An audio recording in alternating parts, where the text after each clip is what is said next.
Ça marche. Yes, recording, tu vois, il y a le petit...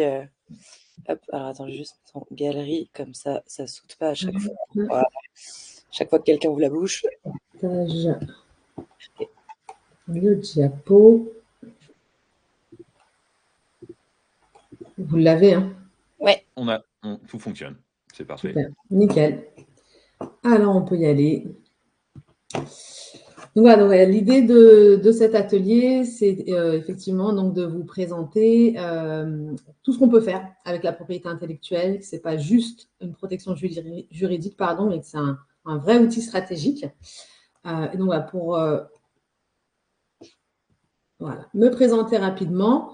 Donc, moi, j'ai vraiment un background scientifique à la base. J'ai fait beaucoup de recherches dans le domaine de l'oncologie, que ce soit dans des laboratoires académiques ou en biotech. Et ensuite, j'ai changé de direction et je me suis dirigée vers les métiers justement de la propriété intellectuelle en faisant ce qu'on appelle de la valorisation de la recherche. C'est-à-dire qu'on va détecter la propriété intellectuelle, là en l'occurrence, moi, pour les agents de l'assistance publique hôpitaux de Paris, pour ensuite protéger leur propriété intellectuelle et aller vers l'industrie pour qu'ils puissent vendre, eux, et commercialiser les objets qu'on a protégés.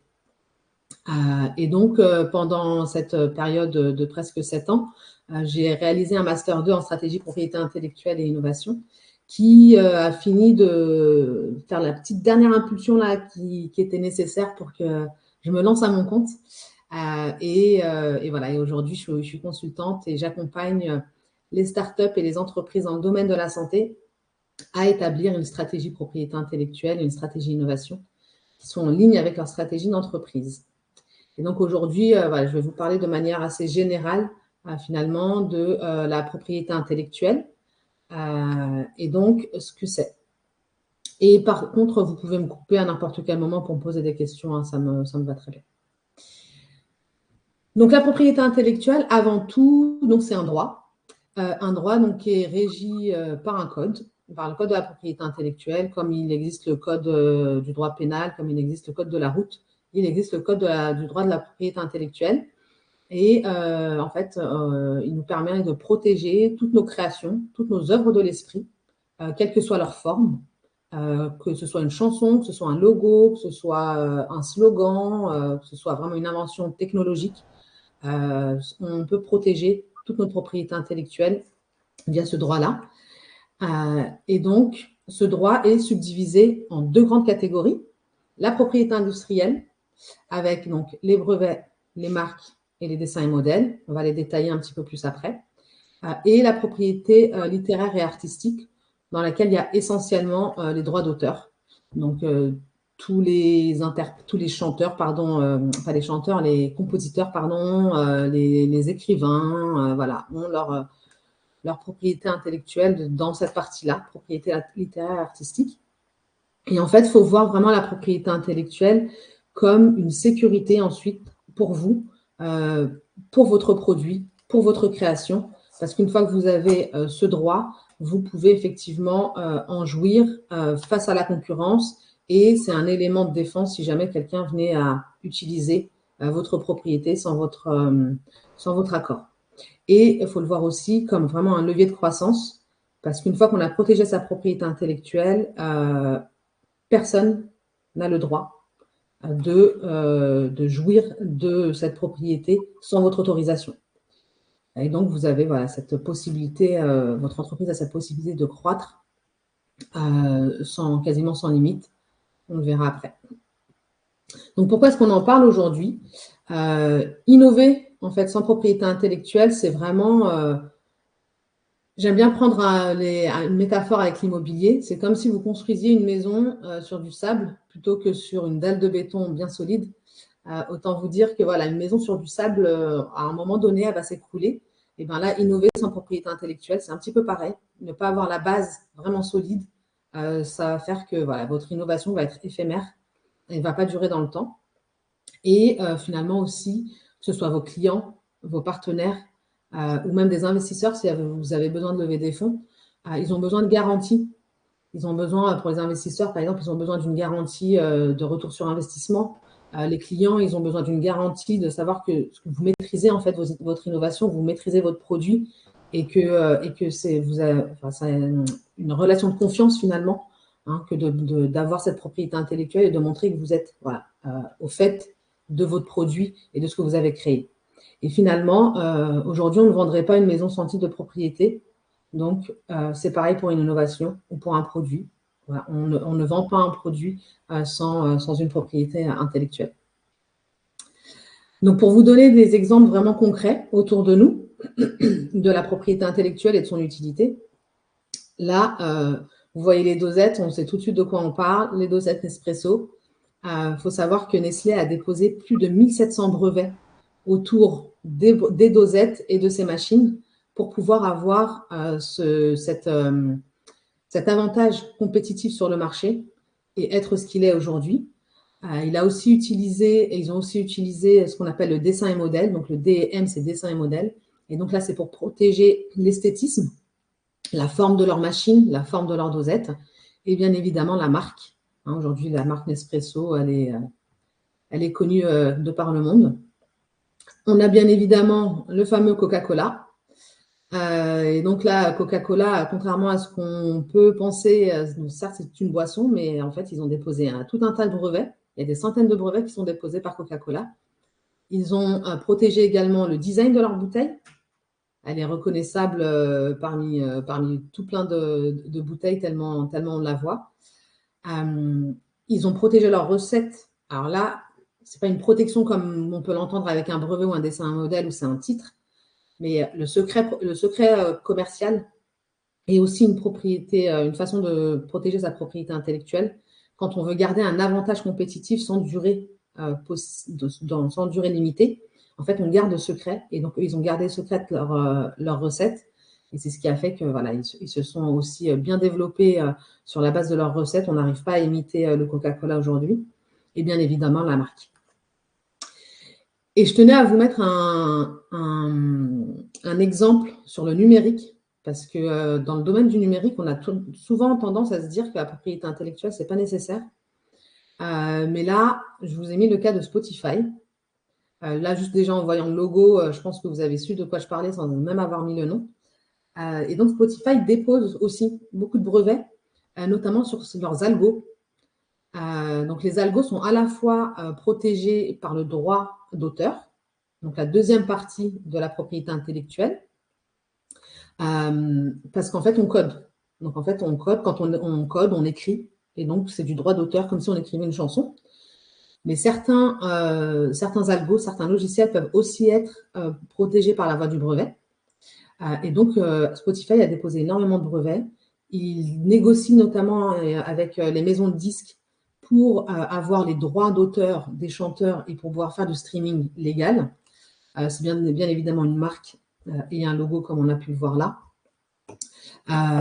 Et c'est aussi du secret. Ils gardent secret certains de leurs algos, notamment les algos pour la reconnaissance vocale, notamment. Ces algos-là, ils tiennent à les garder secrets et donc, eux, ils ne vont pas les breveter. Donc voilà, là, c'était vraiment pour vous donner quelques exemples concrets autour de nous où finalement la propriété intellectuelle a été super importante pour ces entreprises pour être ce qu'elles sont aujourd'hui. Donc, quel titre et pour quel besoin? Parce qu'effectivement, la propriété intellectuelle, comme je vous ai montré tout à l'heure, il y a différentes possibilités de la protéger. Et en fonction de ce qu'on veut protéger, on va pouvoir utiliser tel ou tel titre. Donc, la marque, on en parlait tout à l'heure avec Joshua, c'est bien plus qu'un nom. Ça doit vraiment représenter vos valeurs, représenter le produit, votre entreprise. Il faut vraiment bien réfléchir à sa marque. Ça va permettre aux clients de reconnaître tout de suite quel est le produit. Là, un espresso, on dit juste un espresso, on sait ce que c'est.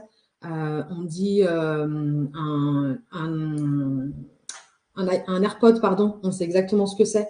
Voilà, les marques sont vraiment très importantes. Dans le domaine du médicament, le paracétamol, encore aujourd'hui, les gens, ils l'appellent Doliprane. Parce que voilà, c'est vraiment un nom super important. La marque, c'est vraiment plus qu'un nom, justement. Et voilà, donc il y a cette perception des consommateurs qui est importante et cet avantage concurrentiel. Donc, je vais vous donner l'exemple du Doliprane. Il y a beaucoup de personnes aujourd'hui, quand ils vont à la pharmacie, ils demandent du paracétamol. On leur demande du Doliprane. Le pharmacien va leur donner une autre marque. Ils ne vont pas être satisfaits. Ils veulent leur boîte de Doliprane. Pourtant, c'est exactement la même chose. Mais voilà, la marque est super importante et il faut vraiment bien la choisir. Et encore plus quand on veut aller à l'international. Donc, le brevet, lui, est là vraiment pour protéger la technique. Donc, il y a certains critères d'éligibilité. On va passer outre. Ce n'est pas forcément là le lieu, mais si vous voulez, on peut aussi en discuter. Mais voilà, c'est vraiment pour protéger un élément technique. Et là, par contre, ça va vous donner un vrai avantage, un vrai monopole sur le marché, où vous allez être le seul à pouvoir exploiter commercialement l'objet de votre brevet. Vous avez le droit d'interdire à autrui d'exploiter l'élément de votre brevet. Et donc là, c'est vraiment très puissant comme outil. Par contre, ça a une durée limitée, mais bon, c'est quand même 20 ans, donc c'est assez long. Donc, et ça va vous permettre finalement d'avoir un bon positionnement, notamment si vous voulez lever des fonds. Comme on disait tout à l'heure, les investisseurs, leur but, c'est aussi d'avoir un retour sur investissement et d'avoir ce monopole garanti par un dépôt d'une demande de brevet, fait qu'on va vous faire plus confiance. Et également aussi dans les partenariats. Ça va faciliter vos partenariats, à la fois parce que vous allez être reconnu par vos futurs partenaires comme quelqu'un détenant une expertise, détenant une technologie qui n'existe nulle part ailleurs, mais aussi, ça va vous permettre, vous, de dire « j'apporte telle chose dans mon partenariat » et donc, je vais pouvoir me permettre de négocier ensuite correctement le retour sur investissement de ce partenariat. Ensuite, on a donc le dessin et modèle ou design patent aux États-Unis. Et là, c'est vraiment pour protéger l'esthétisme, comme on disait tout à l'heure, la bouteille de Coca-Cola, par exemple. Voilà. Et donc, ça, c'est un vrai avantage pour que en fait, votre objet puisse être tout de suite reconnu. Juste par sa forme, on va savoir que c'est vous, on va savoir que c'est votre marque. On va reconnaître par la forme de votre objet, par la forme de votre produit, votre entreprise. Donc jusque-là, les trois, la marque, le brevet et le dessin et modèle, donc on était dans la partie propriété industrielle. Et donc là, le droit d'auteur pour la partie propriété littéraire et artistique. Donc comme je vous disais tout à l'heure, le droit d'auteur, c'est pour protéger donc les œuvres de l'esprit. Donc tout ce qu'on écrit. Tout ce qu'on écrit, de la chanson, du code, peu importe, à partir du moment où je suis auteur, j'ai mon droit. Et là, par contre, contrairement à la propriété industrielle, c'est que le droit d'auteur, lui, est inhérent à l'auteur. Donc, en fait, il n'y a pas de titre, comme on l'a vu tout à l'heure. La marque, quand vous déposez, vous avez un titre. Le brevet, vous déposez, vous avez un titre. Pareil pour le dessin et modèle. Là, le droit d'auteur, il n'y a pas de titre. Vous ne pouvez pas aller déposer votre droit d'auteur. Par contre, ce qui est vraiment, ce qu'on conseille vivement, c'est de prendre date de la création de votre œuvre. Et c'est en fait une sorte d'élément de défense si jamais quelqu'un venait à utiliser votre algo, vos paroles de chansons, votre livre et se l'approprier. Donc là, vous aurez un élément de défense en disant que moi, à telle date, je détenais déjà cette œuvre. Et donc là, c'est vraiment pour en cas de litige. Donc voilà, c'est la particularité du droit d'auteur, c'est qu'il n'y a pas de titre comparé aux autres types de propriété intellectuelle. Et donc, très rapidement, pour faire un petit récap là, des différents moyens de protéger la propriété intellectuelle, donc comme on a dit, la marque, pour protéger le nom, le logo, le slogan éventuellement de votre produit, de votre entreprise. C'est la durée, donc c'est 10 années renouvelables. Par contre, il faut aussi que vous l'utilisez, cette marque. Vous ne pouvez pas juste déposer une marque et ne pas l'utiliser de manière d'un point de vue marketing ou commercial. Donc, il faut prouver que vous utilisez votre marque, sinon elle peut être déchue. Et donc, elle est importante pour la notoriété, pour l'image de votre produit, de votre entreprise et pour la fidélité de vos clients. Vous avez aussi le brevet, donc, pour protéger les inventions techniques. Durée 20 ans. Donc là, c'est vraiment un titre ultra fort pour avoir une exclusivité sur le marché et donc vous permettre d'avoir un retour sur investissement le plus rapide possible. Le design ou le dessin et modèle, où là, vraiment, voilà, on va protéger l'apparence visuelle de votre produit. Et donc là, c'est 5 ans que vous pouvez renouveler à maximum pendant 25 ans. Et les droits d'auteur, qui, eux, donc, protègent les œuvres de l'esprit. Et donc là, le droit d'auteur est inhérent à l'auteur jusqu'à 70 ans après son décès.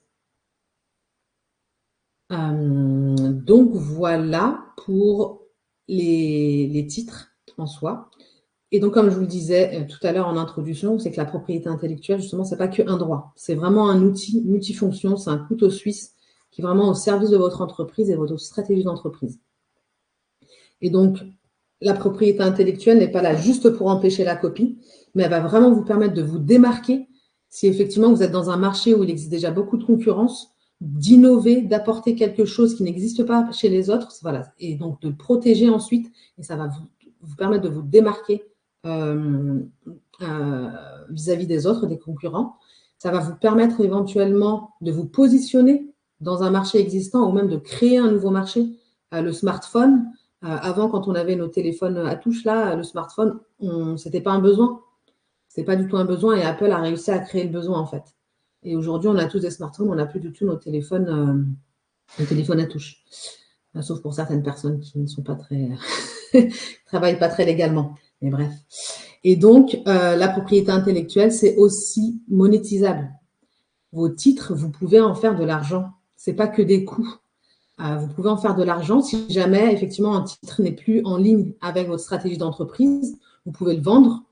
Vous pouvez donc le céder. Et donc là, vous avez vendu à éventuellement un concurrent ou à quelqu'un qui travaille dans un autre domaine d'activité, mais dont votre invention peut aussi lui être utile. Donc, vous pouvez le vendre et vous pouvez aussi le licencier. Et donc, la personne qui va commercialiser derrière avec votre accord, parce que vous lui avez donné l'accord en licenciant, va devoir vous donner des royalties tant qu'elle commercialise l'objet de votre titre. Donc voilà, en plus de vous démarquer et de vous permettre d'avoir une part de marché importante, vous pouvez aussi directement en tirer de l'argent. Et c'est un outil marketing super fort. Donc tout à l'heure, on en parlait avec Joshua du storytelling. Vous avez déposé une marque, vous avez déposé une demande de brevet, vous avez déposé un dessin modèle, quel que soit le type de propriété intellectuelle que vous avez, dites-le. Dites-le dans vos pubs, dans votre com. Ça va vraiment appuyer votre storytelling et assurer une crédibilité et un sérieux en montrant finalement aux clients, aux partenaires, aux investisseurs que vous maîtrisez votre invention, votre innovation et que vous savez où vous allez. Et bien évidemment, si vous avez un titre de propriété intellectuelle, c'est que vous êtes unique. On ne protège pas quelque chose qui existe déjà. Donc, vous appuyez effectivement votre unicité. Donc, dites-le. Franchement, faut y aller, il ne faut pas avoir honte et il faut l'assumer. Vos titres de propriété intellectuelle vous permettent aussi d'avoir vraiment des relations commerciales, business, que ce soit avec des sous-traitants, si vous avez besoin de sous-traiter une partie de votre produit, que ce soit avec les distributeurs. Effectivement, quand vous allez aller vendre votre produit, il faut vous assurer effectivement que votre produit est déjà bien protégé pour en éviter la copie. Dans le cadre du partenariat, comme on l'a vu précédemment, d'apporter vos titres de propriété intellectuelle, c'est super important. Et pour répondre à des appels d'offres, si jamais effectivement vous êtes amené à répondre à un appel d'offres, de montrer que vous avez un titre de propriété intellectuelle, un brevet, une marque, peu importe, ça montre effectivement votre sérieux par rapport aux concurrents qui pourront aussi répondre à cet appel d'offres. Donc, on en a parlé tout à l'heure, si vous avez besoin de lever des fonds, d'avoir des investisseurs et que vous êtes prêt donc, à diluer le capital de votre société, c'est super important d'avoir une propriété intellectuelle parce que finalement, les investisseurs, ils vont investir pour avoir un retour sur investissement. D'avoir un titre de propriété intellectuelle, ça leur assure d'avoir un retour sur investissement le plus rapide possible puisque vous allez avoir ce monopole, notamment si vous avez un brevet, vous allez avoir ce monopole sur le marché qui va faire qu'effectivement, les clients vont, s'ils veulent votre produit, ils peuvent aller que vers vous. Et donc, forcément, le retour sur investissement est plus rapide. Et en plus, ça augmente la valeur de votre boîte, de votre produit. Et donc, mieux vous valorisez vos titres de propriété intellectuelle et mieux vous allez maîtriser aussi la dilution de votre capital puisque vous allez bien valoriser votre boîte et donc vous allez céder finalement moins de parts de capital pour la même somme. Et là, vraiment, voilà, pour aller à l'international, sans propriété intellectuelle, c'est vraiment très risqué, hein, que ce soit pour de la distribution ou même de la sous-traitance. Si on y va sans pays, on peut se faire, sans propriété intellectuelle, pardon, on peut se faire copier, on peut même se faire doubler si on n'a pas protégé sur les bons territoires. Donc, on protège à la fois là où on veut vendre, mais aussi là où on fabrique ou là où on a nos sous-traitants. Donc, il faut vraiment bien réfléchir à sa stratégie de propriété intellectuelle quand on a voilà, cette ambition d'aller à l'international. Et donc, avec l'API, justement, on va minimiser ces risques de copie ou même qu'on se fasse doubler, même si voilà, c'est que minimiser, hein, on ne va pas non plus annihiler toutes les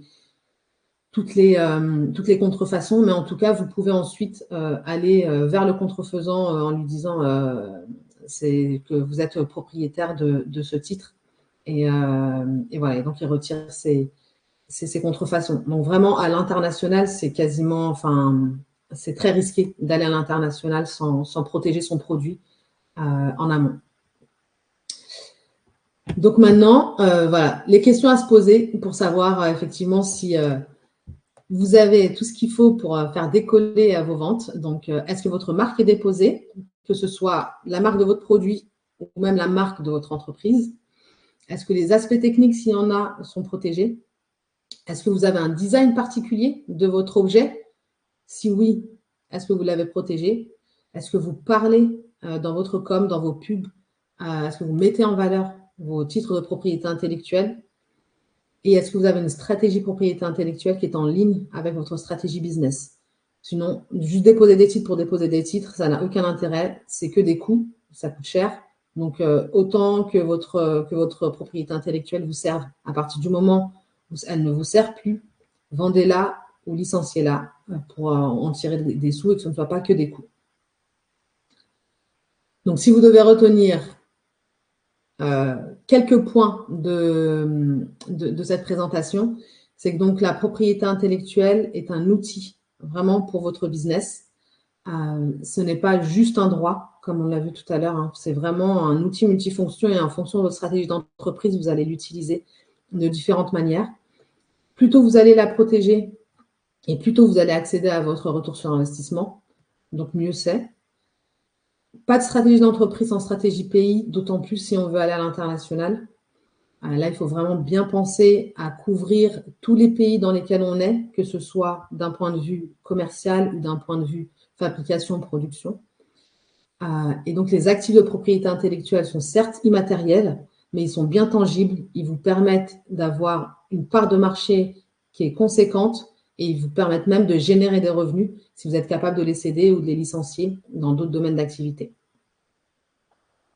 Et voilà, si vous avez donc besoin de plus d'infos sur la propriété intellectuelle, il y a les sites de l'Institut national de la propriété intellectuelle et il y a les équivalents au niveau européen et mondial. Et puis, bien évidemment, moi, je reste dispo via Avalon et là, directement avec mes contacts si vous avez besoin de plus d'informations. Et maintenant, c'est à vous de jouer. Voilà, donc, si jamais vous avez des questions ou même des remarques ou des retours d'expérience, n'hésitez pas à prendre la parole. Merci Fatia. Bah écoute, super clair et super intéressant. Et pour le coup, moi j'avais une première question, c'est que moi déjà, enfin juste par rapport à ma propre expérience entrepreneuriale, Ouais. quand j'ai créé Avalon, les architectes, les avocats m'ont tout de suite conseillé de déposer la marque, de protéger le logo, ce qui est au final quand même une somme non négligeable pour un créateur d'entreprise. Est-ce qu'il y a une temporalité spécifique? Parce que moi, jusqu'à présent, j'avais plutôt la sensation que sur une première année d'activité, c'était une dépense qui était pas utile, mais pas essentielle. Alors, en fait, il faut déposer à partir du moment où on va commencer à communiquer sur cette marque, il faut l'avoir protégée en amont. Parce qu'en fait, le risque, c'est que si tu commences déjà à parler de ta marque dans le domaine public et qu'après tu veux la déposer, il y a des personnes qui pourront faire opposition à ta marque parce qu'en fait, elle était déjà connue. Elle avait déjà été utilisée, elle était déjà connue, même si c'est toi-même qui en parles. À partir du moment où et ça, c'est de manière générale dans la propriété intellectuelle, à partir du moment où c'est dans le domaine public, on peut plus protéger. Donc, c'est vraiment. D'accord. Ouais, dès que tu veux commencer à communiquer dessus, il vaut mieux que ce soit protégé. Ok. Parce que là, ce que tu dis, c'est que si par exemple on n'avait pas protégé la marque Avalon et que on avait lancé la boîte avant de la protéger, cette marque ne pourrait pas nous appartenir? En fait, tu aurais pu la déposer, mais Mhm. après, tu aurais pu avoir des oppositions de tiers Oui. Ah, ok, oui. disant que la marque n'est pas valide parce qu'elle existait déjà. Ok. Et Voilà. ça, moi, j'avoue que ça fait toujours partie des interrogations que je me porte parce que, enfin, la marque a été validée, déposée en début d'année. Mais donc là, ça veut dire que comme, enfin, comment dire ça, les délais ont été respectés. Moi, dans Voilà. tous les cas, cette marque-là, il est inattaquable aujourd'hui. Elle nous appartient. C'est ça? Exactement. Exactement. Donc, en fait, il y a une durée, c'est 2 mois pour la marque. À partir du Ok. moment où tu l'as déposée, les gens ont 2 mois pour, justement, les tiers ont 2 mois pour venir faire opposition en disant qu'ils sont pas d'accord et en donnant leurs arguments pour le dépôt de la marque. À partir du moment où tu as dépassé les 2 mois, c'est que ta marque est valable. Ok. Et ça, enfin, comment les gens sont au courant de ça? Enfin, parce que moi, Quand je te tu dis ça, déposes, j'ai- ouais, quand tu déposes une marque, en fait, c'est publié au bulletin officiel de la propriété intellectuelle, le BOPI. personne ne regarde ça, non? Et il y en a qui font des veilles. Par exemple, ceux qui détiennent par exemple des marques, on leur conseille de faire de la veille sur leur marque pour être sûr justement qu'elles ne soient pas utilisées par d'autres. Donc, par exemple, clairement, les Coca-Cola, bien sûr, personne ne viendra utiliser leur marque, mais en tout cas, voilà, dès qu'on a une marque, en fait, on peut mettre en place des veilles, et tu as beaucoup de personnes en fait qui mettent en place des veilles, et notamment sur le BOPI, pour que dès qu'il y a quelque chose qui sort et qui ressemble à leur marque, ils puissent ensuite aller toquer à la porte du nouveau détenteur de la marque pour lui dire que tu contrefais ma marque. Parce que ça, c'est quand même un problème. Enfin, c'est quand même un sujet de riche. Enfin, quelqu'un qui va être en capacité de mettre en place du suivi et qui en plus va être en capacité après d'attaquer ou du moins de tenir informé. Moi, j'avoue que c'était un peu l'angoisse que j'avais en déposant cette marque-là. Mais je te dis ça par rapport à une autre structure que j'ai eue avant, que j'ai revendue. On s'est rendu compte, alors que la marque était publique, qu'on l'exploitait depuis un bout de temps, que quelqu'un l'avait déposée peu de temps après. Enfin, l'avait déposée. Au final, ça n'a pas changé grand-chose parce qu'on a continué à l'exploiter et il n'y a pas eu de problème. Mais c'est vrai que je trouve ça toujours un peu surprenant parce que au final, ce dépôt de marque, c'est avant tout pour se protéger des gros. Enfin, parce qu'entre petits, on va pas se faire chier sur ces sujets-là.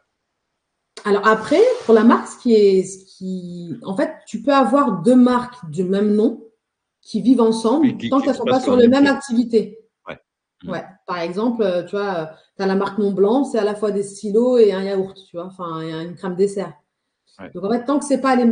Parce qu'en fait, quand tu déposes une marque, comme tu as pu le voir au moment où tu as déposé, tu vas choisir les classes, différentes classes d'activités dans lesquelles tu veux que ta marque t'appartienne. Ok. Donc, par exemple, là, tu as créé Avalon. Moi, si je veux créer une marque de chaussures Avalon, je pourrais, Oui, oui, parce que oui. ce n'est pas le même domaine d'activité. Donc, par contre, si tu déposes Avalon pour, par exemple, du conseil, et ben moi, demain, je ne pourrais pas venir déposer une marque Avalon dans la même catégorie. Ouais. Voilà. Et si jamais ça passe, par contre, parce que c'est toujours possible, même s'ils sont censés voilà, vérifier, mais si ça passe, le problème pour toi de ne pas faire cette sorte de veille, c'est ton image de marque. Si, Oui, bah oui, bien sûr. tu vois, si la même marque fait fait que des bêtises et n'a pas une bonne réputation, ça va entacher l'image de marque de ton produit ou de ton entreprise. Je comprends. Non, mais ok, très clair. Bah écoute, merci pour déjà pour ces informations. Et au final, c'est ça, c'est la propriété intellectuelle est en lien avec le niveau d'ambition du projet du projet qu'on développe. Ouais, clairement. C'est pour ça que je dis que c'est vraiment un outil en fonction de notre stratégie d'entreprise. En fonction de là où on veut aller, on va déposer tel ou tel titre. On va les déposer à tel ou tel moment. Voilà, c'est vraiment un outil et c'est pas une fin en soi. Très clair. Et il faut prévoir quel budget en fonction des différentes notions, je sais pas, marque, design, propriété intellectuelle, droit d'auteur. Alors la marque, donc si tu déposes que par exemple en France, c'est sur le site de l'INPI, de l'Institut national de la propriété intellectuelle.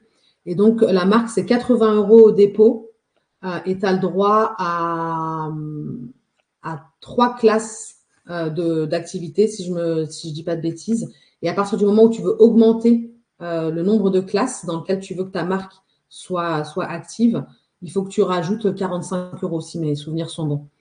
Mais voilà, tu peux avoir les informations sur les NPI. Les brevets, c'est beaucoup plus cher. Un dépôt, une demande de brevet, moi, je conseille clairement de passer par des conseils en propriété intellectuelle qui vont rédiger la demande de brevet pour toi parce que c'est une façon de faire où il faut vraiment une expertise pointue. Et donc, ça coûte beaucoup d'argent hein, sur une demande de brevet. Ça peut aller juste sur le dépôt, ça peut aller entre 10 et 15 000 € facilement. Et après, le brevet, par contre, pour qu'il puisse durer 20 ans, il faut le maintenir. Donc, tous les ans, tu as des taxes à payer pour maintenir ton brevet. Si tu ne payes pas ta taxe, ton brevet tombe. Donc, tu n'es plus propriétaire du brevet. Et en fait, en fonction de là où tu l'as déposé, c'est pareil pour la marque. Hein. En fonction de là où on l'a déposé, si on est resté que en national ou si on est parti dans tout plein d'autres pays, eh ben, les taxes doivent être payées dans tous les autres pays. C'est pas, voilà, il n'y a pas un guichet unique où tu payes une fois pour partout.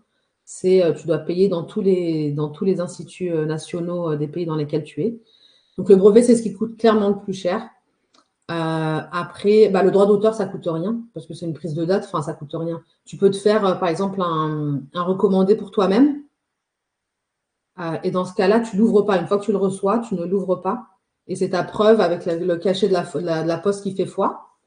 Ou après, tu peux aussi passer par l'INPI par ce qu'on appelle l'enveloppe solo, où effectivement, tu vas mettre tous les éléments que tu as en ta possession pour lesquels tu veux protéger ton droit d'auteur, en tout cas prendre date sur ton droit d'auteur. Et ça coûte 15 €. Donc voilà, le droit d'auteur, ça coûte vraiment pas très cher. Et on a quoi d'autre? Le dessin et modèle aussi, c'est à peu près du même ordre que la marque. Ça coûte vraiment pas très cher. Vraiment, ce qui coûte vraiment le plus cher ou c'est vraiment un investissement, c'est le brevet.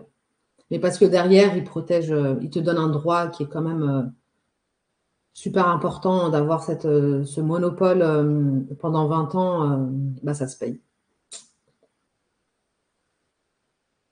Ok, c'est clair. Merci. De rien. Toi, tu nous conseilles, est-ce que là, justement, sur la partie dépôt de marque pour un créateur d'entreprise, est-ce que tu conseilles un pack spécifique est-ce que c'est qu'en France, en Europe est-ce qu'on va sur différentes choses? En fait, comment on aide un entrepreneur à protéger sa marque pour le moins cher possible, mais de façon la plus utile possible au départ? Ouais. Alors, la marque, on a la possibilité ou de déposer pays par pays. Et donc, là, ça va vraiment dépendre de ta stratégie d'entreprise, de là où tu veux aller. Ou après, tu as ce qu'on appelle la marque internationale, où là, en fait, tu vas déposer auprès de l'Office international, de l'Office mondial de la propriété intellectuelle, une marque. Mais par contre, il faut savoir, ça, c'est assez risqué dans le sens où il y a aussi les marques européennes, par exemple. Mais c'est risqué parce que s'il y a une opposition dans un pays, la marque, elle tombe partout. Ah ouais? Donc, si par exemple, tu déposes une marque européenne et qu'il y a un Allemand qui fait opposition et qui dit que moi, j'avais déjà déposé cette marque ou cette marque, elle n'a pas le droit d'exister pour telle et telle raison, et qu'on lui donne raison, ta marque, elle tombe dans toute l'Europe. Ah la vache. Parce Donc que, là, pour le coup, donc c'est c'est qu'une plus seule simple de. marque. Ok. Et donc là, c'est plus simple de construire au final une marque déjà en France et après de la développer en Ouais. Europe plutôt que de Ouais. partir sur une marque. Ok. Clairement, Ok. clairement. Non, je Mais savais du pas. coup, Ok. il vaut mieux quand même réfléchir au-delà du dépôt sur le nom de la marque. Il faut vraiment y réfléchir de manière internationale en fonction de là où tu veux aller et d'aller vérifier dans ces autres pays, même si tu n'as pas encore déposé, c'est d'aller vérifier dans ces autres pays si cette marque n'est pas aussi déjà déposée dans les mêmes classes que toi. Ah oui. Mais ok. Parce que sinon, tu vas Parce être que ok. amené. Parce que quand tu vas vouloir aller par exemple, tu veux déposer en Allemagne et que la marque existe déjà dans la même classe que toi, le jour où tu voudras t'étendre en Allemagne et que tu voudras déposer la marque là-bas, tu ne pourras pas parce que la marque existe déjà. Et donc, ça va t'imposer de changer de nom. Et donc, finalement, tu perds aussi un petit peu, tu vois, ton image de marque et tout ce que tu as construit autour de cette marque. Ok. Bon, bah, en effet. Mais ça, c'est vachement compliqué quand tu es entrepreneur. Comment tu fais? Et surtout, en plus, moi, j'avoue que ça, c'est des choses qui m'ont toujours paru surprenantes. C'est que je trouve que c'est une façon de réfléchir la marque un peu antédiluvienne. C'est que là, quand il y avait très peu de marques, c'était logique de le faire comme ça. Mais aujourd'hui, on peut pas réinventer des mots à longueur de journée. Enfin, tu vois, un truc comme Avalon. Enfin, alors nous, le secteur d'activité est différent, mais c'est ultra compliqué parce que avoir des marques lisibles qui ne deviennent pas des choses incompréhensibles ou avec des orthographes surprenantes. Enfin, des mots, il n'y en a pas tant que ça. Hein. Non, on est d'accord. On est d'accord. C'est compliqué. Mais par contre, si par exemple, tu es amené à vouloir déposer une marque et que tu vois que le terme est déjà déposé, ce qu'il est aussi conseillé de faire, c'est d'aller voir si cette marque est exploitée commercialement. Parce qu'en fait, si tu as juste déposé et que tu n'exploites pas la marque, dans les 5 ans, eh ben, la marque il peut être déchue. Ok. Donc, en fait, il faut que tu utilises vraiment la marque. Que tu vendes ou que juste tu en parles, que tu fasses des posts LinkedIn ou je ne sais quoi, mais en tout cas, que tu utilises la marque. À partir du moment où tu montres que tu utilises la marque, elle est valable tant que tu payes, tant que tu l'as payée. Mais par contre, effectivement, si toi, demain, tu veux déposer une marque et que tu vois que cette marque est déjà déposée, eh ben, va juste vérifier si elle est vraiment utilisée par son propriétaire. Et si elle n'est pas utilisée, là, par contre, tu peux aller faire opposition auprès de l'organisme où est déposée la marque pour leur dire qu'elle n'est pas utilisée. Et eux, ils vont faire leur petite enquête et ils vont pouvoir éventuellement déchoir le précédent propriétaire de sa marque. Et toi, dans ce cas-là, tu pourras la déposer. Ok, très clair. Parce que là, je suppose que l'histoire d'une marque comme Amazon, elle doit être super intéressante parce que je suppose qu'ils ont dû racheter la marque dans plein d'endroits. Enfin, je sais est-ce pas. que ça a été simple? Je sais pas. J'ai pas l'histoire sur la marque d'Amazon. Ouais. Ce serait intéressant de la voir. Ouais, je suis d'accord avec toi. Ouais. Okay. Pour que ça puisse être autant. Et après, si ça se trouve, en fait, des fois, tu as des marques qui sont tellement puissantes qu'elles n'ont plus besoin de déposer le titre. Oui. Tu vois, quand tu vas à l'international. Parce que c'est tellement connu qu'en fait, aujourd'hui, où que tu sois dans le monde, je pense, tu dis Amazon, on sait de quoi on parle. Et tu n'as pas besoin forcément de déposer la marque. Je me posais. Donc là, tu n'as pas besoin de déposer la marque à partir du moment où tu as je pense que c'est toujours mieux. À partir du moment où tu as une telle visibilité, là, au final, tu deviens ok, tu owns l'IP de ce mot-là. Okay. Exactement. Par contre, il faut faire attention à un truc, c'est que par exemple, tu as des marques qui vont être ensuite tellement utilisées que ça va devenir le nom générique en fait, ça va devenir un nom commun. Par exemple, Frigidaire, à la base, c'est une marque. Sauf qu'aujourd'hui, tout le monde dit, on ne dit plus un réfrigérateur, on dit un frigidaire. Caddy, c'est pareil. Scotch, c'est pareil. Et donc là, le risque, c'est que quand donc la marque devient un nom commun et devient un mot générique, tu perds ta marque. Parce qu'en fait, le mot devient un nom commun et donc tu peux plus l'utiliser comme marque. Mais au final, est-ce que c'est pas tu peux plus. Enfin, Frigidaire, la marque, elle existe toujours, non? Ils sont plus propriétaires. Oui, mais ils sont plus propriétaires, mais ils peuvent l'exploiter quand même. Ils peuvent l'exploiter quand même, exactement.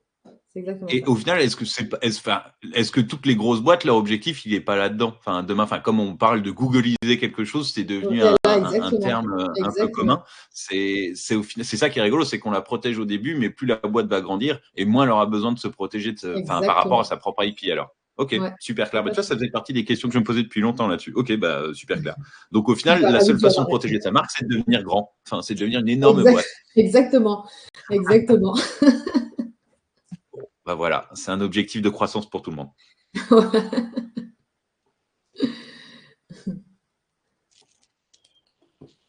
Bah, moi, j'avais pas forcément trop d'autres questions. Alors si, alors tiens, pour le coup, demain, alors si je reprends l'exemple là, demain, quelqu'un crée un coworking qui s'appelle Avalon en France. Ouais. Moi, qu'est-ce que je peux faire? Parce que là, s'il dépose la marque, de toute façon, moi, je suis protégé parce que ma marque est déjà déposée sur ce secteur-là, donc ça veut dire qu'on va lui refuser ce secteur-là, c'est Exactement. ça? Exactement. Et, Exactement. et ça, moi, j'ai même pas besoin de faire de suivi là-dessus. Ouais, non, ça, C'est alors ça directement. vraiment, voilà, normalement, ils font bien leur taf, mais donc si quelqu'un vient pour déposer dans la même catégorie, dans la même classe que toi, normalement, on leur refuse. Donc, lui va pouvoir commencer à faire, cette personne va pouvoir commencer à faire les démarches, mais ensuite, on lui notifiera un refus parce que la marque existe déjà dans telle catégorie. Après, il peut toujours y avoir des loupés.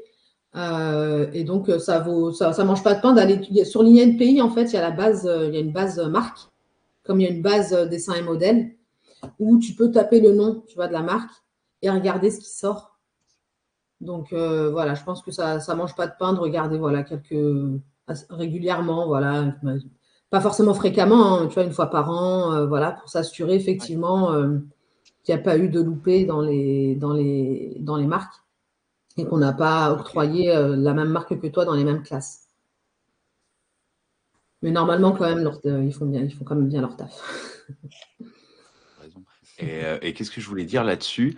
Euh, on parle à la fois de marques figuratives et non Ouais, figuratives. Moi, j'ai dû ouais. déposer ça. Et enfin, moi, j'avais quand même une question. J'avoue que j'avais enfin, désolé, je parle beaucoup d'Avalon, mais ça me rend Ah curieux bah en tant non, oui. qu'entrepreneur, ça. Enfin, on a déposé le logo qui n'est qu'un Ouais. triangle et un rond. Et j'avais un peu peur de ça en me disant, je vais me le faire retoquer parce que déposer un triangle et un rond, ça me paraît fou. Mais donc là, ça veut dire qu'aujourd'hui, ce logo-là, comme il est Ouais. déposé, validé, Ouais. une autre boîte ne pourra pas l'utiliser, même dans un format légèrement différent. Enfin, je veux dire, là, moi, Ah non, si le format est différent, ça dépend comment tu l'as déposé. Si tu as déposé donc vraiment là tel qu'il est, et peut-être aussi avec la couleur ou pas?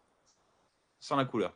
Sans la couleur, ok. Donc juste dans la forme. Si Ouais. on met le triangle dans un autre sens, voilà, ça peut quand même passer. Même si, Ok. voilà, si c'est la même classe, ils vont quand même peut-être un peu plus être tatillons. Ok. Mais vraiment, là, quand tu déposes une marque figurative, justement, tu déposes un logo. Donc, c'est vraiment la forme qui est protégée et c'est cette forme-là qui est protégée. Et donc, tu as Ok. effectivement la Donc, marque ouais. figurative, donc c'est vraiment sur le logo. Et tu as la marque verbale. Donc là, c'est le Hmm. nom. Donc, c'est Avalon en tant que mot qu'on entend. Ok. Et donc là, c'est la marque verbale. Bon, bah, c'est très bien. Bah, merci pour toutes ces informations, super intéressant. Et d'ailleurs, pour le coup, moi, je voulais compléter un truc là-dessus. Avec pas mal d'entrepreneurs que j'ai accompagnés, souvent ils déposaient la marque à titre perso sans même s'en Oui. rendre compte, parce et que c'était souvent Ouais. une erreur. Tu parlais de levée de fonds et que Ouais. ça arrivait plusieurs fois dans des levées de fonds que les trucs C'est finissent soit retoqué. par capoter, soit par passer un peu plus, ça prenne un peu plus de temps, parce que la marque n'appartenait pas à la société. Ouais, tout à fait. Tout à fait. Donc, il faut vraiment faire attention dans tous les titres de propriété intellectuelle à ce qu'on appelle la chaîne de droit. Si effectivement j'ai posé ma marque à un moment donné où ma société n'était pas encore existante et donc je l'ai déposée à mon nom, au moment où la société existe, il faut que je cède mes droits à la société. Même si c'est une société unipersonnelle et que je suis toute seule comme associée, il n'empêche qu'il faut que la marque appartienne à l'entreprise, à la société. C'est pareil pour les titres de propriété intellectuelle, genre brevet, dessin et modèle, c'est pareil vraiment pour tout. Et donc là, clairement, en levée de fonds, la première chose qu'ils vont regarder, c'est la chaîne de droit. À qui appartiennent les titres de propriété intellectuelle? Est-ce qu'ils appartiennent vraiment à l'entreprise ou pas? Et ça peut carrément faire capoter des levées de fonds. Donc, si la marque, par exemple, est liée, là, si on prend l'exemple de Joshua, à Joshua, mais pas à Valon, Ouais, ça peut pas exactement. aller au bout. Ouais. Enfin, du moins, Ouais. ça peut être Enfin, ça un peut, voilà, motif ça pour pas aller au peut. bout. Ouais, exactement. Et donc là, il faut absolument que, par D'accord, exemple, Joshua cède ses droits sur cette marque, il cède ses droits à la société. d'accord. Ouais. Ou que je les vende à la société. Ou que tu les Mais, vendes à la société, exactement. parce qu'il y a ça aussi. Enfin, moi, ça fait partie des trucs sur lesquels j'avais déjà un peu bossé. C'était pour retravailler un peu la valorisation de boîte ou même simplement augmenter les niveaux de fonds propres d'une boîte. Une marque, ça reste de la propriété intellectuelle, voire non, pas industrielle, mais intellectuelle. Tu parlais aussi de brevets sur des algos. Ça, c'est de la propriété industrielle. Donc, ça veut dire aussi que là, pour le coup, je pense par exemple à des devs qui ont développé toute leur boîte dans leur coin, qui ont construit des Ouais, trucs à titre perso avant la création de la boîte, seraient en capacité, lors de la création de la boîte, alors ça coûte toujours un petit peu d'argent, mais de valoriser un certain niveau de propriété intellectuelle et exactement. industrielle pour créer du capital dans la structure. Exactement. Alors, ça, c'est super important, justement, quand voilà, on a nos titres de propriété intellectuelle et qu'on veut créer une société et qu'on est plusieurs associés pour justement la capitalisation de la société, de savoir combien est-ce que je vais apporter en capital dans la société. Mes titres de propriété intellectuelle dont je suis propriétaire sont du capital, en fait. Donc, il faut juste valoriser correctement ces titres de propriété intellectuelle pour leur donner une valeur monétaire et pour savoir à combien est-ce que finalement tu vas participer au capital de la société. Donc ça, c'est clairement, c'est pour ça que je disais que c'est vraiment un actif monétisable. Et ça peut être monétisable voilà, pour rentrer dans le capital d'une société, ça peut être monétisable pour céder, vendre, licencier, voilà. Mais ça, c'est clairement valorisable.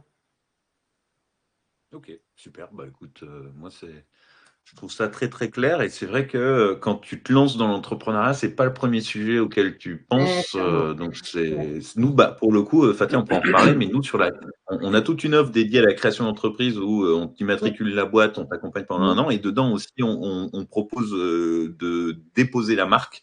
Ouais.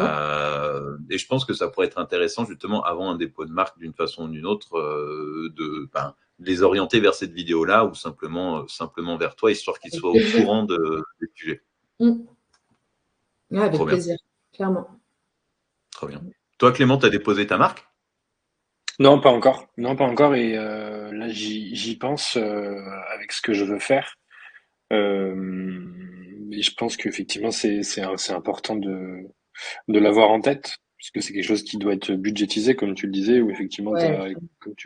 80 euros, t'as trois classes, si t'augmentes, t'as Mm. toujours un montant, taxe annuelle, donc ça à prévoir aussi dans un budget, et ça peut avoir un certain coût pour des structures qui se montent. Mm.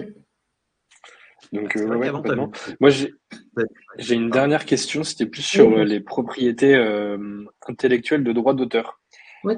Moi, je développe là de mon côté une plateforme d'apprentissage et donc je m'oriente vers quelque chose de collaboratif et je me dis, tiens, je veux pas que ça soit non plus les personnes qui renseignent ce qu'ils sont en train d'apprendre, un podcast, un livre, un film, mais je Mhm. bénéficie d'une base de données pour que justement, on va dire que les modèles soient accessibles pour tous et qu'ils parlent de la même œuvre, entre guillemets.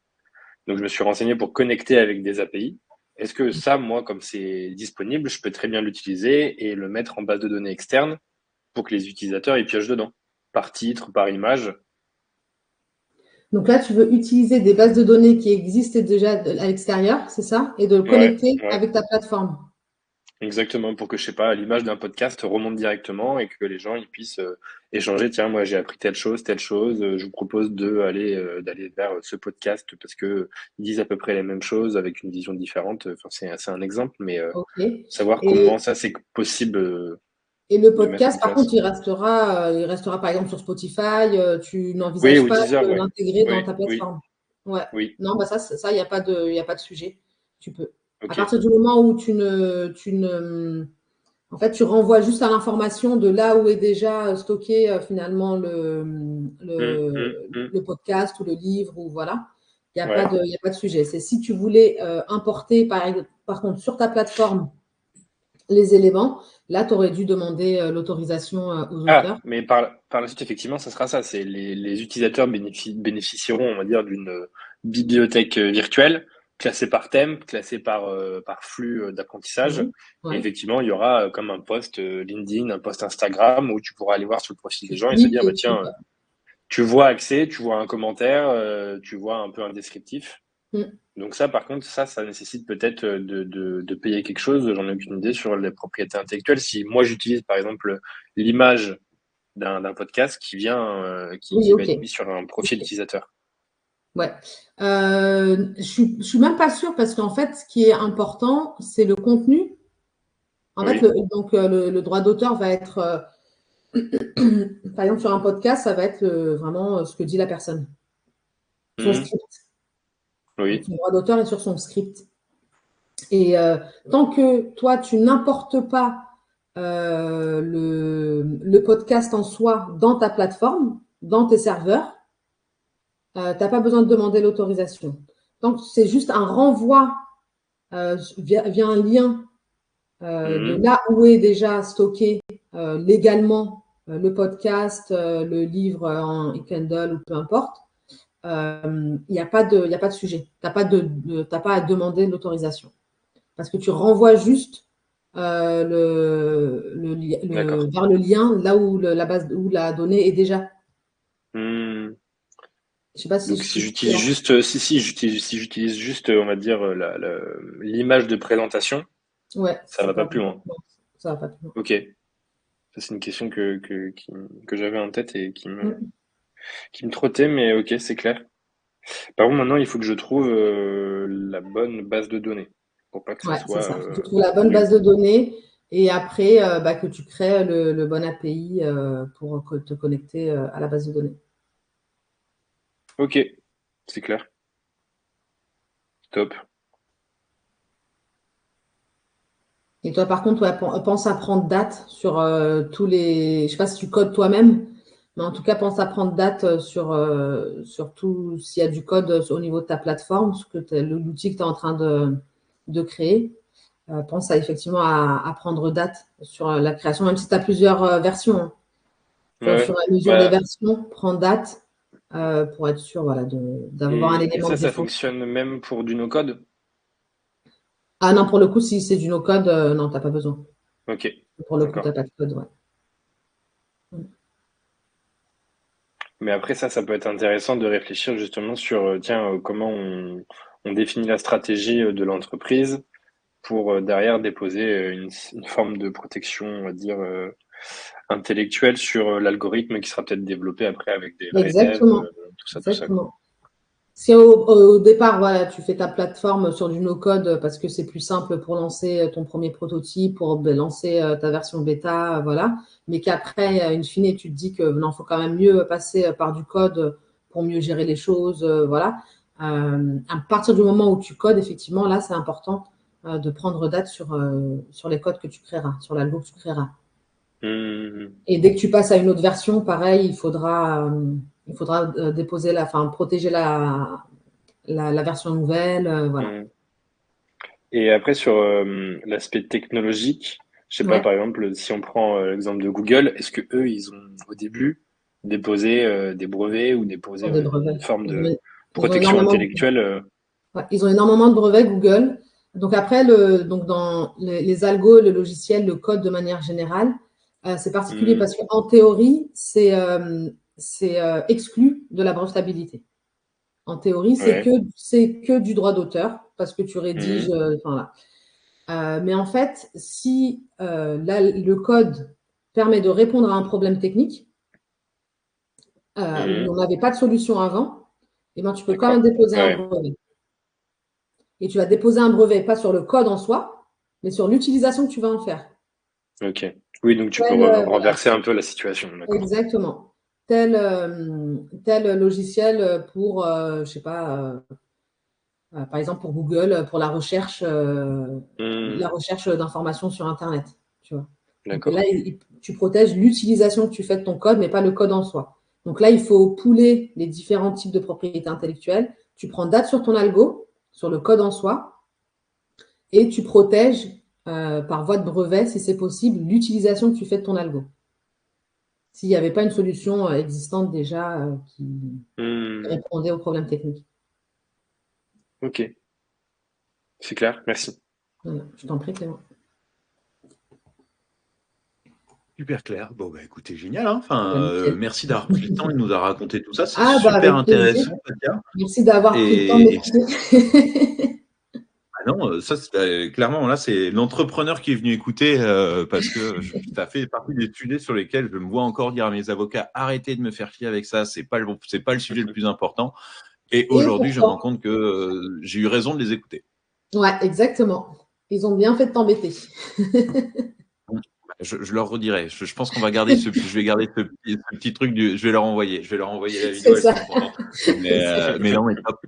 Parfait. Mais écoute, c'est exactement ça. Enfin, pour moi, c'est tout le sujet d'Avalon demain. C'est comment on arrive à être vigilant sur tous ces sujets parce qu'on n'arrivera jamais à devenir expert. Mais pour être un bon généraliste, il faut connaître de bons experts. Et merci à toi, Fatia, d'incarner justement tous ces sujets de propriété intellectuelle et industrielle dans Avalon. On sait que ça va être des sujets de plus en plus importants. Ouais, clairement. Eh ben, merci à vous. Merci à vous deux. Passez un bon début de semaine. Et au plaisir de se retrouver sur Avalon. Ou alors peut-être la semaine prochaine si vous venez au banquet le 27. Ouais, je vais tenter d'y être moi. Moi, je serai là, ouais. Ça marche. Parfait. Très bien. Salut. Ciao, ciao. À bientôt. À bientôt. Salut. Bon après-midi. Ciao. Merci de même.